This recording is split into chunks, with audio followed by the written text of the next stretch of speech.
Do you want to know how to defeat this problem? This is a major problem. It's called front of house, and a lot of photographers battle and fight this. Here's another shot of it, and it doesn't get any better, at least not yet. I'm going to show you how. And even this is not great, but there is something you can do, and a lot of it has to do with picking the Swiss Army knife of lenses for events, and that's the key.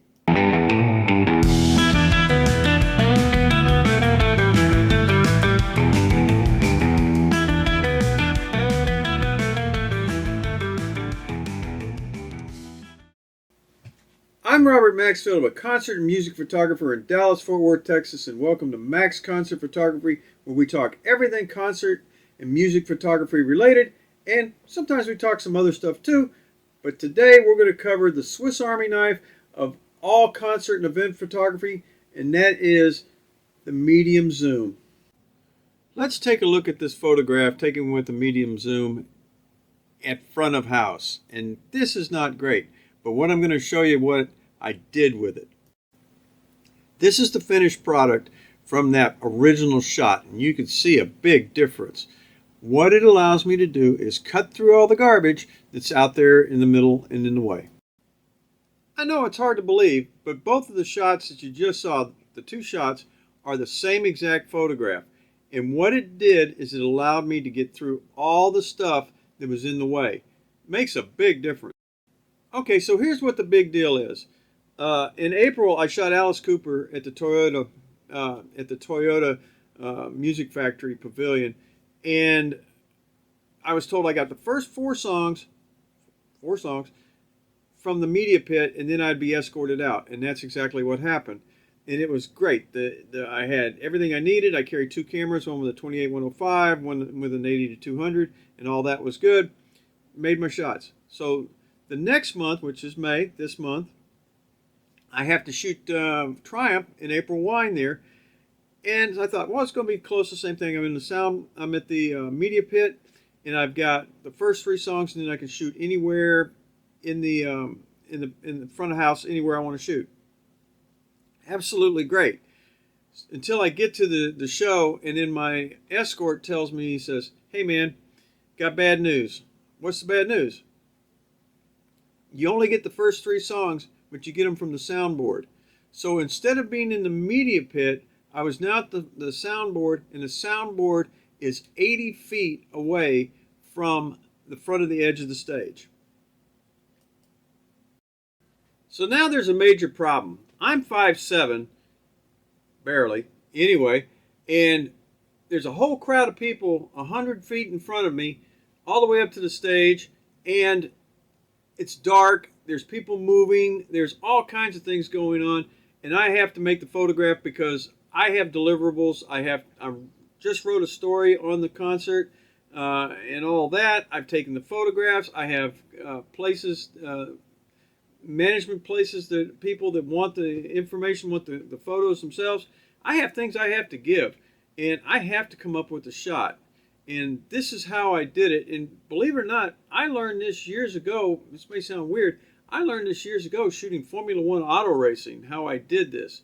And that is to be able to shoot not above the crowd where you're unstable and you can't tell and you get all kinds of junk, but shooting through the crowd to get the photograph that I want. And I'm going to show you another example of what it is and what it looks like right now.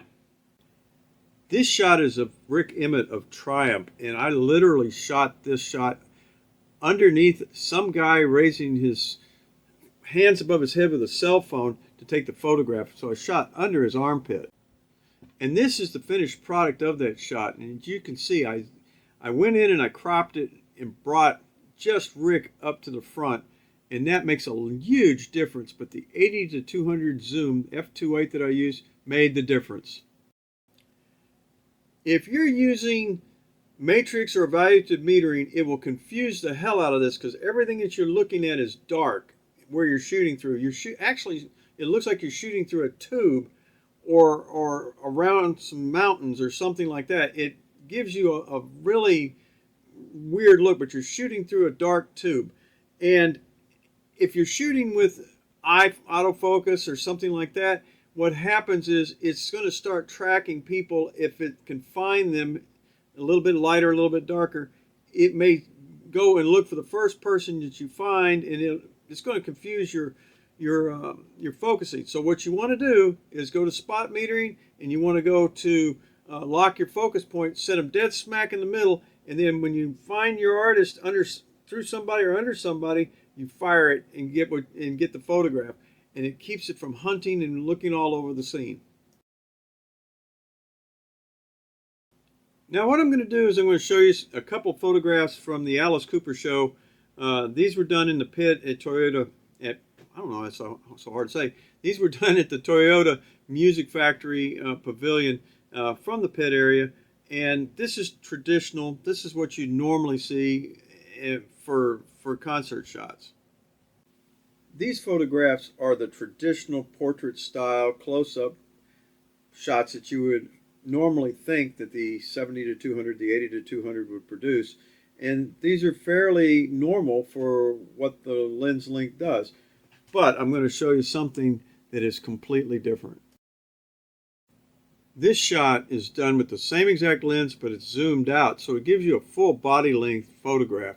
It gives you a whole different look than what you saw in the first two.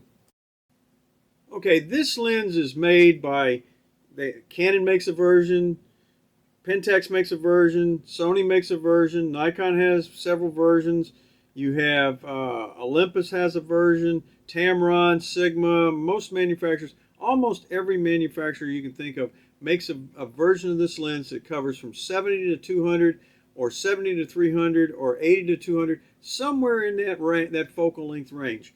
And it's very, very versatile. In fact, I'm going to show you a couple pictures now that were taken with the same camera at the same place, the same night, and one is real tight and one is real distant, and they were basically done in the same place.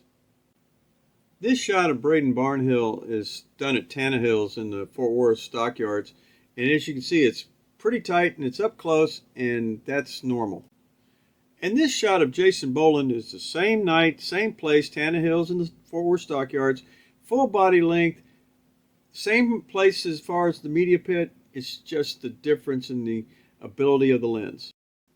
What makes these the ultimate event lens to me is they come in various shapes, sizes, qualities, manufacturers. You can get them in any brand that you can imagine, and they're very, very, very versatile. So, and they're very forgiving. So they will do a lot, and that's the best thing about the medium type zoom, from anywhere from 70-300. If you don't have one, check one out, give it a try, and thanks for watching. We'll see you later. Bye.